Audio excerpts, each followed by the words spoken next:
Hopers. Today we are diving into a very, very important topic, something so important that the disciples write about it a ton in the Gospel and in the New Testament, so much so that John comes back and writes multiple letters about the importance of this because he doesn't want us to miss all the times that Jesus talked about loving our neighbors, loving one another in the New Testament. So today we're in 2 John chapter 1, verse 6, and our verse says, "And this is love, that we would walk in obedience with his commands, as you have heard from the beginning. His command is that you walk in love." So think about all the times that John has talked about love, right? He learned the lesson of love from Jesus, being his disciple, sitting at his feet. If you think about in John chapter 13, verse 34, he said, "I have a new commandment for you, that you love one another as I have loved you."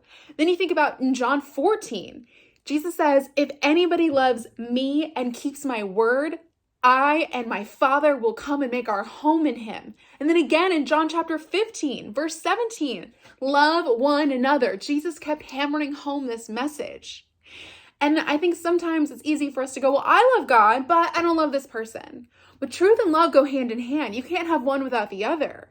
You can't say, I love God, but hate another.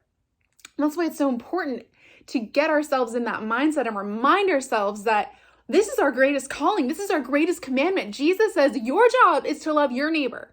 Those people that are driving you nuts, enemies included, coworkers, colleagues, family members. It's the holiday season. Whoever God is placing in your path, he's using you as a vessel to reach that person with God's love. Think about Matthew chapter 5, verse 46, right? When Jesus is on the Sermon on the Mount, he was talking about how it's so easy to love those who love you, right? Because the tax collectors were just like that. Don't be like a tax collector.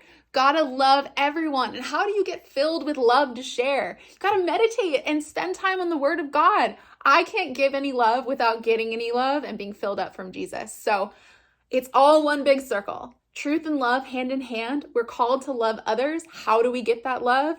I guarantee if you spend that time in that word, getting filled up, spending time in God's presence, you will walk away radiating love, ready to give it to anybody who needs it. I know my daily hopes always kind of feel like a little bit of a pep talk, but that's really what it is. It's just a little reminder for our soul, like, hey, little buddy, we gotta go. We got a job to do. So today, remember that your job is to love one another, just as God has called us to do and told us from the beginning. So I love you, church. I'll see you next time.